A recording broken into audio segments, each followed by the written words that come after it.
The Norwegian Nobel Committee has decided to award the Nobel Peace Prize for 2025 to Maria Corina Machado.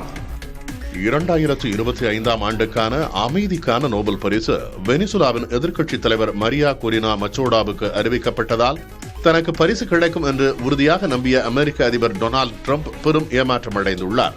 தன்னுடைய ஆட்சிக்காலத்தில் India, Pakistan, Russia, Ukraine உள்ளிட்ட 8 போர்களை முடிவுக்கு கொண்டு வந்ததாகவும் இஸ்ரேல் மற்றும் அரபு நாடுகளுக்கு இடையே உறவுகளை சீராக்கும் ஆபிரகாம் ஒப்பந்தங்களை உருவாக்கியதாகவும் டிரம்ப் கூறி வந்தார். இந்த பணிகளுக்காக தனக்கே நோபல் பரிசு வழங்கப்பட வேண்டும் என்றும் அவர் வலியுறுத்தினார்.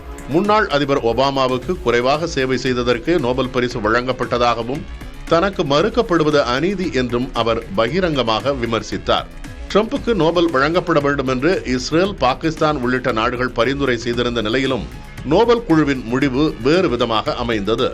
வெனிசுலாவில் சர்வாதிகாரத்தை எதிர்த்து ஜனநாயகத்திற்காக போராடும் மச்சோடாவுக்கு விருது கிடைத்துள்ளது.